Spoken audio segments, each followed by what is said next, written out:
나의 일상을 통해 하나님께 영광을, 나의 일상을 통해 생명의 복음을, 내게 맡기신 이곳, 나를 부르신 곳에 하나님의 나라가 이루어지길 원합니다. 하나님, 이 찬양이 참 좋습니다. 주님, 오늘도 하루를 선물로 주셨습니다. 하루라는 시간도 선물이요, 나를 보내신 삶의 자리도 선물입니다. 가족도 선물이고, 일터도 선물이고, 주변에 만나는 모든 사람도 다 선물입니다.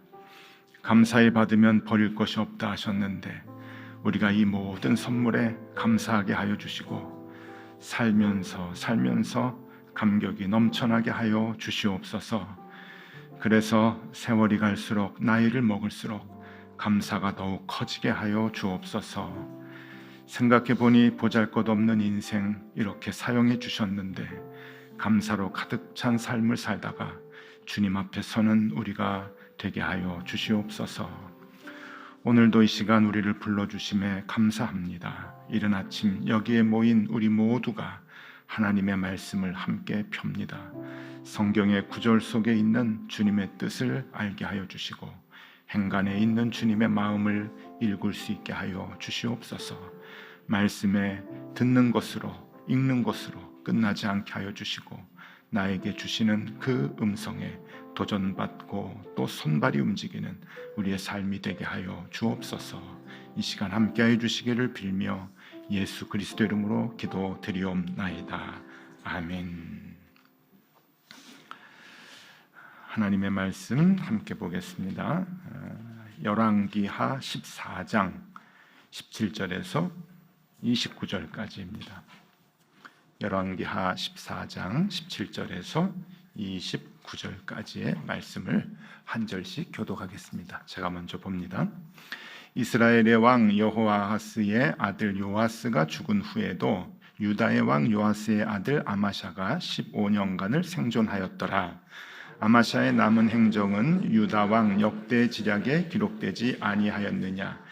예루살렘에서 무리가 그를 반역한 고로 그가 라기스로 도망하였더니, 반역한 무리가 사람을 라기스로 따라보내 그를 거기서 죽이게 하고, 그 시체를 말에 실어다가 예루살렘에서 그의 조상들과 함께 다윗성에 장사하니라.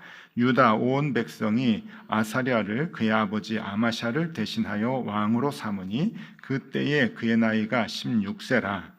아마샤가 그의 조상들과 함께 잔 후에 아사랴가 엘앗을 건축하여 유다에 복귀시켰더라. 유다의 왕 요아스의 아들 아마샤 제15년에 이스라엘의 왕 요아스의 아들 여로보암이 사마리아에서 왕이 되어 41년간 다스렸으며, 여호와 보시기에 악을 행하여 이스라엘에게 범죄하게 한 느밧의 아들 여로보암의 모든 죄에서 떠나지 아니하였더라. 이스라엘의 하나님 여호와께서 그의 종 가드헤벨 아미떼의 아들 선지자 요나를 통하여 하신 말씀과 같이 여로보암이 이스라엘 영토를 회복하되 하맛 어귀에서부터 아라바 바다까지 하였으니, 이는 여호와께서 이스라엘의 고난이 심하여 매인자도 없고 노인자도 없고 이스라엘을 도울 자도 없음을 보셨고, 여호와께서 또 이스라엘의 이름을 천하에서 없이 하겠다고도 하셨으므로 요아스의 아들 여로보암의 손으로 구원하심이었더라.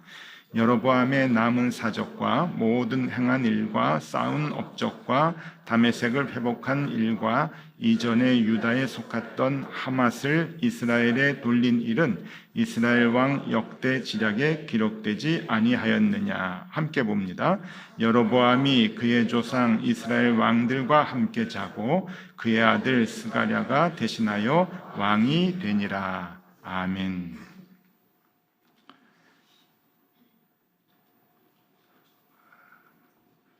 뭐 좀 아시겠습니까? 이건 저는 아무리 봐도 모르겠어요. 잘 주무셨죠? 예, 아침 저녁으로 좀 선선해서 잘 맛이 납니다. 저녁 때는 그 여름 생각하고 창문 열어놓고 잤다가 새벽에 창문 닫고 좀 이제 쌀쌀하네요. 자, 오늘은 이 말씀이 참 복잡합니다. 그래서 오늘은 이 말씀의 한 구절 한 구절 우리가 해석을 하고 설명하기보다는 전체적인 이 말씀의 의미를 한번 좀 생각해 보려고 합니다. 태종태세 문단세 예성 연중 임명선, 이거 스트레스 많이 받았거든요. 근데 우리나라 왕들 이름도 잘 모르는데 조선 시대는 그래도 이렇게 외운다고 해도 고려 시대 아세요? 고구려는 아실까요? 신라. 이게 잘 모릅니다. 근데 우리가 왜 남의 나라 이스라엘 왕들을 이렇게 알아야 되는가? 뭐 의미는 없어요. 표를 좀 보여드리면은요, 표를 남북 이스라엘의 왕들입니다. 북왕국 이스라엘하고 남왕국 유다하고 대개 뭐 19대, 20대 뭐 비슷비슷하게 갔어요. 그리고 대개 북왕국 이스라엘이 조금 더 못됐고 남왕국 유다는 좀 덜 못됐고 뭐 이제 그렇게 해서 대개 이제 나라를 다 말아먹은 왕들입니다. 대부분. 근데 이제 오늘 나오는 그 부분은 어딘가 하면은 제가 좀 체크를 해봤는데 한번 보시면은요, 여기예요. 예. 그러니까 뭐 우리가 다 이렇게 알 필요가 없습니다. 여기가 지금 그 시대가 같은 거예요. 이렇게 시대가 같아가지고 같은 때에 막 치고받고 싸우고 또 교류도 하고 또 뭐 죽이기도 하고 하여튼 이제 그때의 이야기가 오늘 이제 왕들의 이야기입니다. 그런데 이 열왕기라고 하는 게 그렇잖아요. 왕들의 이제 그 이야기들을 쭉 썼는데 이 열왕기를 기록한 내용 자체가 그냥 큰 의미가 없습니다. 열왕기서의 남쪽, 북쪽 다 그 왕들의 이야기에 그 공통점이 하나 있는데 그 공통점이 바로 몇 절인가 하면은 오늘 23절, 24절 말씀이에요. 23절, 24절 제가 읽어드릴게요. 유다의 왕 요아스의 아들 아마샤 제15년에 이스라엘의 왕 요아스의 아들 여로보암이 사마리아에서 왕이 되어 41년간 다스렸으며 여호와 보시기에 악을 행하여 이스라엘에게 범죄하게 한 느밧의 아들 여로보암의 모든 죄에서 떠나지 아니하였더라. 그냥 이게 그 반복적으로 나오는 거예요. 그 왕이 있을 때 약간 에피소드가 있으면 그게 좀 기록이 되고 항상 그 뒤에 몇 년간 통치하다가 죽었다. 그런데 악했다 하는 게 계속 반복이 되죠. 그러니까 이 여기도 보면은 이 그 여로보암이 이제 왕이 됐는데 이게 뭐 남왕국 왕인지 북왕국 왕인지 헷갈려도 괜찮아요. 그건 의미가 없어요. 왕이 돼가지고 41년간 통치를 했답니다. 아이고 오래도 했네 그렇게 생각하실 수 있지만 하나님 보시기에는 1년을 했건 41년을 했건 의미가 없어요. 여러분 1년 동안 죄 짓는 게 나을까요? 41년 동안 죄 짓는 게 나을까요? 그러니까 이 길이는 축복이 아니라는 거예요. 길이는. 그러니까 여러분 그 우리의 삶의 길이도 복으로 생각하시면 안 돼요. 이건 그 개념이 완전히 다른 겁니다. 어쨌든 41년간 하나님의 말씀을 이제 듣지 않고 그냥 내리내리 죄만 지면서 이렇게 살아다가 이제 죽었다라고 하는 게 열왕기서에서 이제 계속 반복적으로 나오는 거기 때문에 여기서 우리가 이제 눈치를 채셔야 됩니다. 그게 뭔가 하면은 인생 별거 아니구나. 왕 별거 아니구나. 높은 자리 별거 아니구나. 다 저렇게 죄 짓다가 죽는 거구나. 더 길게 죄 지으니 하나님 앞에 설 때 더 부끄럽겠지. 그 생각하면은 여러분 성경을 잘 읽으시는 거예요. 그러니까 이 성경에 이름이 반복돼서 나오는 그 곳들이 있잖아요. 특히 계보 같은 거. 저는 마태복음 1장을 보면서 아유 이런 게 왜 써 있나? 여기에도 무슨 메시지가 있을까?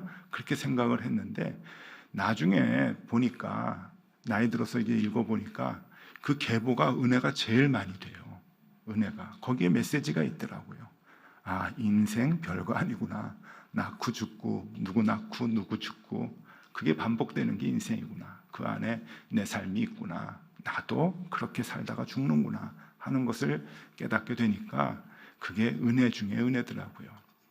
여러분 마태복음 1장 보세요. 예수님의 계보가 나오는데 누가 누구를 낳고 누가 누구를 낳고 누가 누구를 낳고 해서 쭉 내려옵니다. 또 누가복음 3장에 보면은 또 예수님의 계보가 나오는데 거기는 거꾸로 올라가요. 예수님 때부터 아담까지 그 위는 그 위는 그 위는 그 위는 해가지고 그렇게 이제 거꾸로 계보가 올라가죠. 또 거기도 마찬가지입니다. 아, 인생 별거 없구나. 그냥 누가 누구를 낳았구나. 누구 아버지는 누구래. 누구 아버지는 누구래. 아, 그게 우리가 살아가는 삶의 모습이구나라고 하는 것을 깨닫게 됩니다. 그러니 여러분, 내가 유명하지 않아도, 내가 많은 것을 갖지 않아도 너무 섭섭해하지 마세요. 그들이나 우리나 똑같은 거예요. 몇 년 살다가 누구 낳고 그냥 죽는 게 인생이라고 하는 거죠. 창세기 5장에 아담의 계보가 나옵니다. 아담의 계보도 누가 누구를 낳고 뭐 900세를 살았더라, 뭐 그렇게 나와요. 거기는 좀 차원이 다릅니다. 옛날에는 누가 누구를 100몇 살에 낳았고 그 뒤에 600년을 살았더라, 뭐 이렇게. 아, 그러면 참 좋겠다. 900년 살면 얼마나 좋을까요? 직업도 한 서너 개가 뭡니까? 한 10개 정도 갖고, 전문성도 갖고, 공부를 하면은 박사학위 한 뭐 20개 정도는 받을 수 있겠죠. 그런데 그렇게 산다고 축복일까? 그건 아니라는 거예요. 그냥 한 번 사는 겁니다. 그렇게 살다가 누구를 낳고 죽는 게 인생인데, 중요한 거는 어떻게 사느냐. 저는 그게 참 중요한 것 같아요. 그러면서 이 창세기 5장의 이 아담의 계보를 보면서 참 눈에 띄는 인물이 하나 있습니다. 여러분들도 같은 생각이시라고 여겨지는데, 에녹. 다 똑같이 나가요. 몇 살에 누굴 낳고 몇 살에 죽었다. 몇 살에 누굴 낳고 600년 살다 죽었다. 500년 살다 죽었다. 계속 반복이 되는데, 에녹은 안 그래요. 에녹을 보면은 에녹이 창세기 5장 21절에서 25절까지 나오는데, 다 다른 사람들은 한 절로 끝나거든요. 근데 네 넉절이 나와요. 이것만 해도 좀 특별한 거죠. 근데 그 내용이 은혜가 됩니다. 읽어드릴게요. 21절 보면은, 에녹은 65세에 무드셀라를 낳았고 무드셀라를 낳은 후 300년을 하나님과 동행하며 자녀들을 낳았으며. 참 대단하죠. 하나님과 동행했다. 몇 년을? 300년을. 우리가 300년 못 살겠지만 여러분 일생 하나님과 동행하셨나요? 이거 쉽지 않은 일이에요. 근데 매일매일 하나님과 동행했다. 23절 보면, 그는 365세를 살았더라. 에녹이 하나님과 동행하더니 하나님이 그를 데려가심으로 세상에 있지 아니하였더라. 은혜가 안 되나요? 하나님과 동행했다. 저는 그 23절에 365세를 살았다, 이게 무슨 의미가 있을까 하는 생각을 좀 해봤어요. 우리 1년이 365일이고 그거를 이제 일생으로 생각을 하면은 매일매일을 동행했다라고 하는 뜻이 아닐까 하는 그러한 그 이제 해석도 좀 해봅니다. 의미가 있는 숫자 아닐까 하는 거예요. 어쨌든 중요한 것은 365년 동안 하나님과 동행했다. 정말 쉽지 않은 삶을 살았다라고 하는 것을 이제 보는데, 욕심이 나죠. 에녹같이 살았으면 좋겠다. 그냥 애 낳고 800년, 900년 살다가 죽는 무의미한 삶을 사는 게 아니라 하루를 살아도 하나님과 동행하면, 그런 삶을 살면 참 좋겠다라고 하는 생각을 합니다. 여러분, 하나님과 동행. 우리는 성경을 보면서 이렇게 위대한 일, 또 큰 일을 하고 싶어 하죠. 그게 하나님의 사람들의 삶의 모습이라고 생각하는데, 하나님은 절대 그런 거 원하지 않으시죠. 그냥 매일매일 삶 속에서 하나님의 음성 듣기를 원하는 그러한 삶이 가장 귀한 거고, 결국 그런 사람들이 하나님의 위대한 일들을 감당해내죠. 그러니까 여러분, 우리가 그 인생을 바라보는 그 눈과 삶을 대하는 자세가 완전히 달라져야 됩니다. 책을 한 권 좀 소개해 드릴게요. 책이 데일리 리추얼이라고 하는 책인데, 우리말로 직역을 하면 매일의 의례, 제가 그렇게 한번 번역을 해봤어요. 이게 이제 한국에 나온 번역된 책은 아니고, 제가 다른 책을 읽다가 그 책 안에서 이 책을 소개하더라고요. 그래서 알게 된 책이에요. 그러니까 제가 읽은 건 아니에요. 뭐 제가 영어도 짧으니까 저런 책을 뭐 다 읽을 수도 없고, 근데 이제 그 제가 읽은 책에서 저 책 내용을 아주 자세하게 얘기를 해줘서 이런 책이 있더라라고 하는 것을 여러분들에게 소개해 드립니다. 영어에 꽤 자신 있는 분들은 아마존에 신청을 하면 저거 받아보실 수 있어요. 근데 참 그 좋은 책 같습니다. 이 매일의 의례라고 하는데 저 책의 표지를 한번 그림을 보세요. 저게 뭔가 하면은 닭이 그려져 있어요. 그리고 시계가 있죠. 새벽 4시에 닭 우는 소리. 그 다음에 이제 커피가 있고, 그 다음에 포도주, 담배, 타이프라이터, 일을 얘기하는 거겠죠. 그리고 침대. 그러니까 이제 하루에 이게 일상의 시간들인 거예요. 몇 시에 뭐 하고 몇 시에 뭐 하고 하는데, 이게 이제 그 매일의 의례라고 하는 게 종교의식 같이 예배 같이 그런 그 매일의 의례인데, 이게 왜 이렇게 이제 그림을 그렸는가 하면은 이 책이 이 메이슨 커리라고 하는 이제 그 전문 작가가 쓴 책인데 150명의 유명인들을 살펴본 거예요. 150명의 예술인들, 유명인들을 이제 살펴봤는데 공통점이 있다는 거예요. 뭔가 하면은 그들만의 그 하루의 의식이 있다는 거예요. 변하지 않는, 일생 변하지 않은 그들만의 루틴이라 그러죠. 그 시간대로 하는 그 반복적인 아주 그 이상할 정도로 지겨울 정도로 반복되는 일상을 평생 살았는데 그런데 세상을 변화시켰다는 거예요. 그러니까 참 그 대단하다. 이거 누가 좀 번역해서 한국에 그 책을 내도 돈 벌겠어요. 저런 책들은. 그러니까 이 반복되는 일상을 그냥 살았을 뿐인데 그들로 인해서 세상이 바뀌어지는 그러한 그 역사가 일어났다. 그 인물들을 150명을 얘기를 했는데 한두 사람만 좀 소개를 해보면은 먼저 베토벤입니다. 베토벤 이 내용에 나오는데 베토벤이 이제 새벽에 날마다 기상을 한대요. 우린 베토벤이 어마어마한 일을 했잖아요. 어마어마한 모든 사람들에게 어마어마한 위로도 주고 희망도 주고 그랬는데 이 사람은 그냥 일생 반복적인 삶만 살았대요. 지겨울 정도로 새벽에 일어나서 가장 먼저 한 것은 커피를 한 잔 마셨는데 이 사람의 루틴은 뭔가 하면은 커피 콩을 세요. 60개를 셌답니다. 매일 60개가 아니면은 이게 안 되는 거예요, 하루가. 그래서 60알.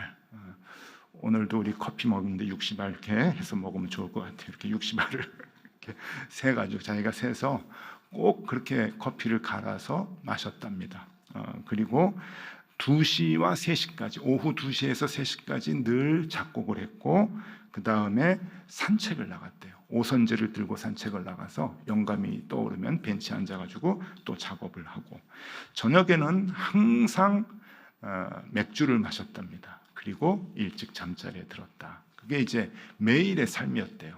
변하지 않는 평생 반복된 삶이었다. 그렇게 이제 소개를 하고, 그것이 이 베토벤에 있어서 특별히 커피콩 60개 갈아 먹는 게 이 사람의 리추얼, 그러니까 의식이었다, 예배였다. 이제 그렇게 얘기를 합니다. 그 다음에 또 한 사람을 소개하면은 임마누엘 칸트, 우리 그 현대 철학의 아버지다, 뭐 그렇게 얘기도 하고, 또 코페르니쿠스적 그 사고의 전환을 이루었던 그러한 사람이라고 얘기를 하는데, 이 그 임마누엘 칸트는 어디에서 태어났는가 하면은 옛날에 그 프로이센 제국 시대에 이제 태어났거든요. 퀘니스베르그라고 하는 동네인데 지금은 그 러시아 땅입니다. 러시아 땅으로 이제 이름이 바뀌었는데 칼리닝그라드라고 하는 지금도 조그만 도시예요. 옛날엔 더 조그만 마을이었죠.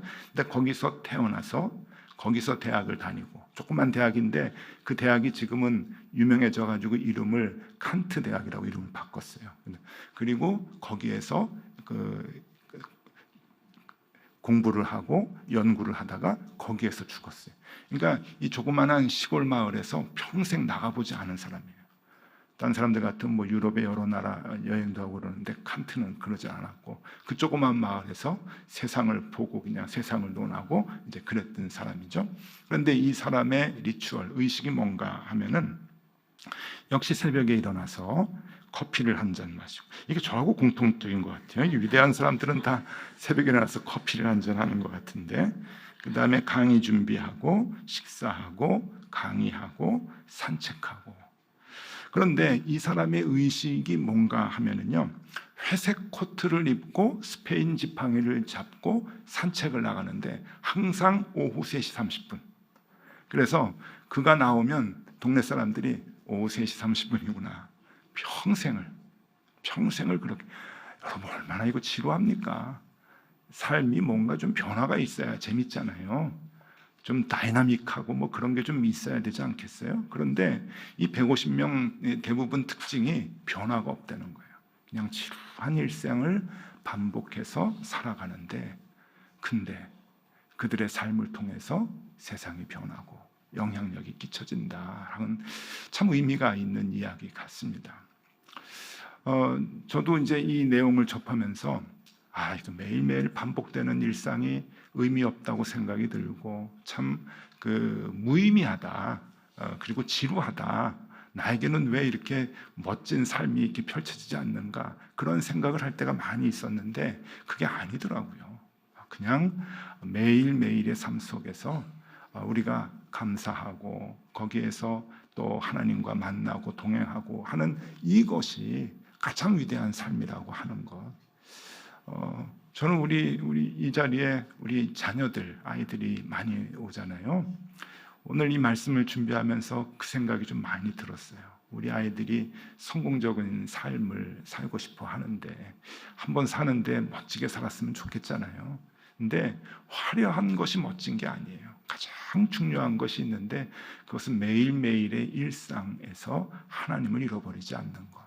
지루할이 많지 평생을 살면서도 늘 그 하나님을 만나는 시간을 반복적으로 갖는 것. 거기서부터 출발을 하는 거죠. 여러분, 그 다윗의 위대한 역사는 어디에서 생겨나는 걸까요? 다윗 전쟁을 했는 것, 골리앗 물리친 것 아닙니다. 영토를 확장한 것 아닙니다. 나라를 잘 다스린 것 아닙니다. 다윗의 위대한 점은 매일 아침 그가 하나님을 만난 거예요. 매일 아침.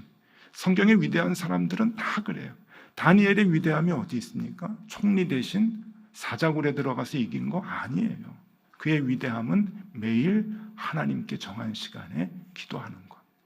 지루할이 많지, 80세가 넘어도 지루할이 많지, 하나님 앞에서 정한 시간에 하나님을 만나고 하나님의 음성을 듣고 싶어 했던 그 마음이 다니엘을 만드는 거죠.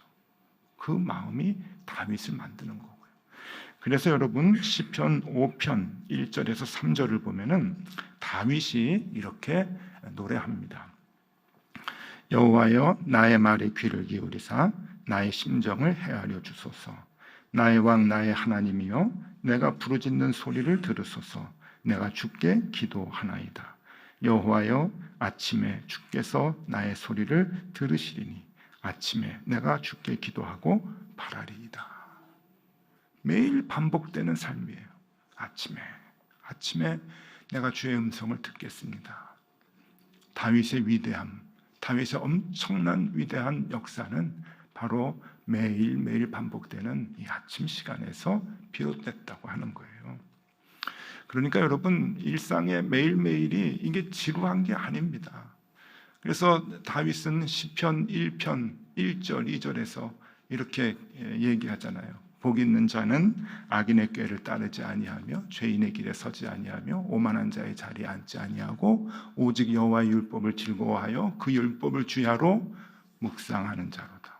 그 율법을 주야로 묵상하는 자로다.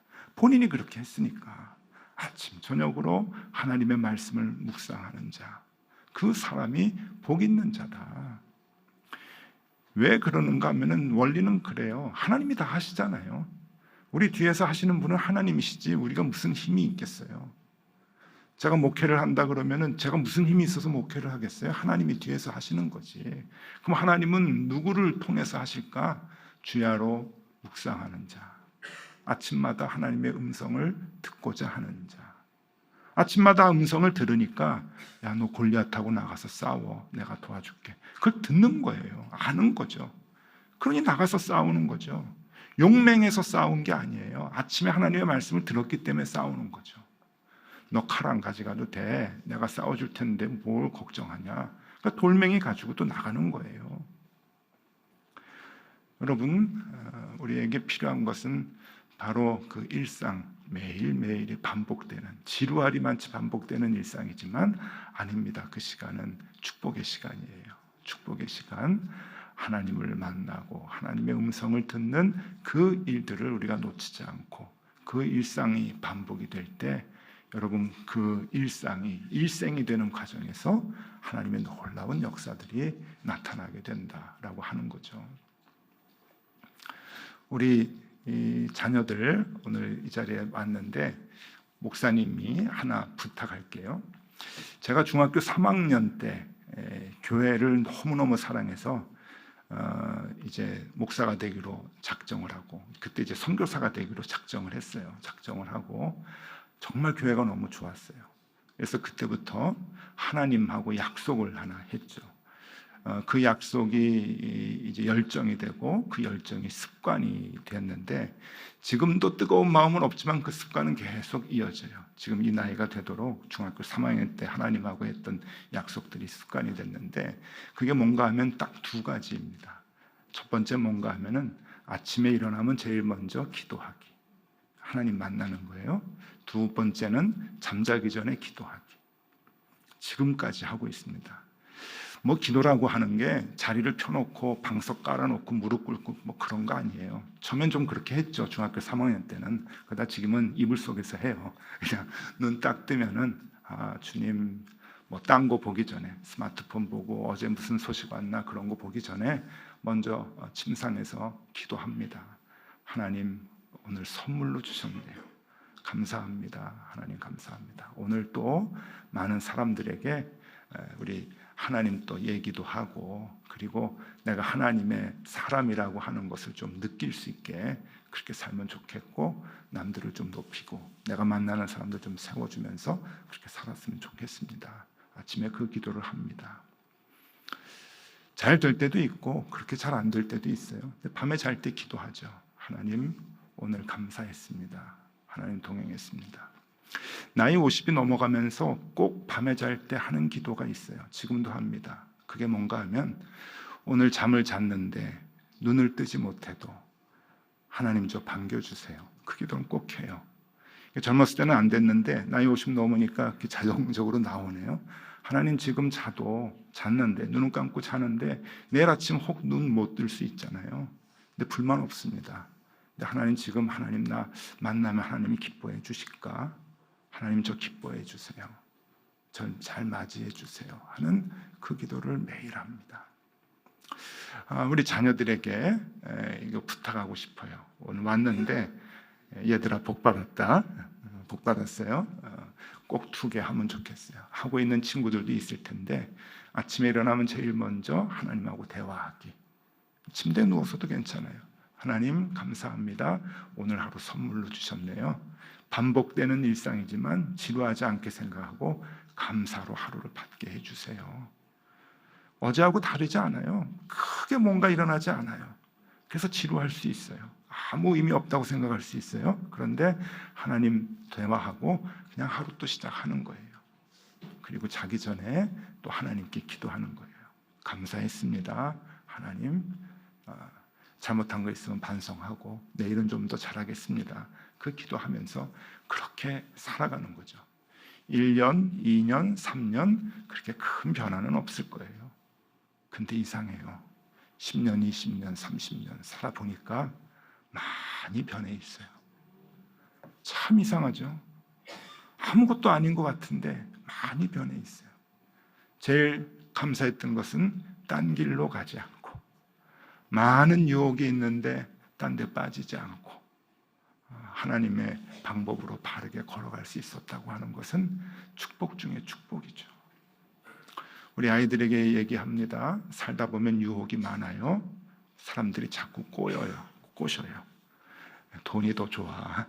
높은 자리가 더 좋지. 문제 해결할 때는 돈이 필요해. 사람을 의지해라. 그런 거 많이 얘기합니다. 그런데 그럴 때마다, 저에게도 있었거든요. 그럴 때마다 아니지, 하나님의 뜻대로 살아가야지 라고 빠지지 않고 유혹에 넘어가지 않고 갈 수 있었던 것은 아침과 저녁에 하나님을 만났기 때문이에요. 그게 중요하죠. 그래서 일생 전체를 놓고 보니 이게 동행이구나. 그게 에녹이지. 그게 다윗이지. 내가 왕은 되지 않아도, 천하를 통일하는 사람은 아니어도 나도 다윗같이 아침마다 하나님의 음성을 듣고 살아가는 그 일상을 내가 가졌지 하는 거예요. 여러분, 오늘 열왕기하 말씀을 보면서 많은 왕들의 그냥 이런저런 얘기를 우리가 이제 보게 되는데 다 똑같습니다. 그렇죠? 왕의 일생이나 우리의 일생이나 중요한 것은 아침마다 주의 음성을 듣고자 하는 것, 주야로 주님의 율법을 묵상하고자 했던 그 다윗의 마음, 그것이 중요하다. 우리가 그렇게 살면 참 좋겠다. 그렇게 살면 그것으로 끝나는 것이 아니라 여러분 분명히 말씀할 수 있습니다. 그런 반복적인 무의미한 삶을 살았지만 그럼에도 불구하고 그분들을 통해서 세상이 바뀌고 하나님의 나라가 확장되는 그러한 놀라운 일들이 일어나게 된다고 하는 거예요. 여러분, 우리가 그 소망을 갖고 매일매일 주님과 동행할 수 있기를 바라고, 특별히 우리의 자녀들 그렇게 일생을 살아갈 수 있도록 격려해주고 인도해주면 좋겠습니다. 말씀의 증인이 되는 저와 여러분들이 다 될 수 있기를 바랍니다. 오늘 이 찬양이 참 좋습니다. 일상. 이 찬양 좋은데요, 우리 같이 한번 2번 부르고 기도하면 좋겠습니다.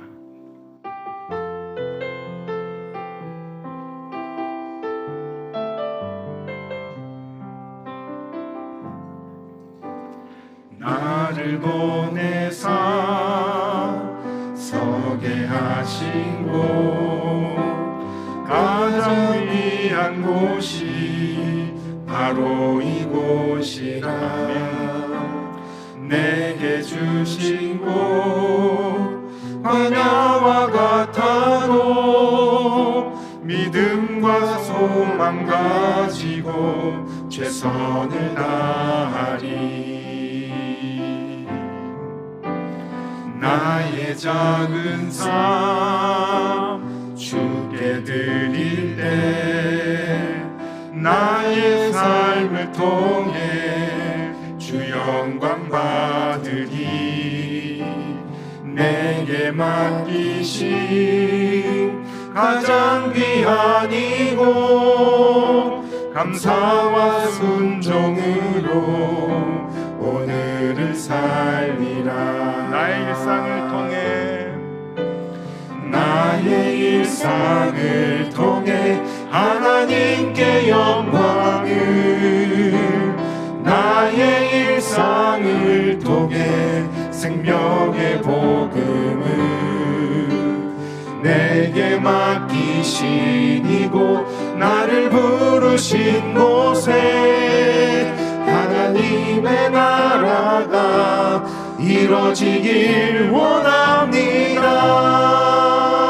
한 번 더 부릅니다.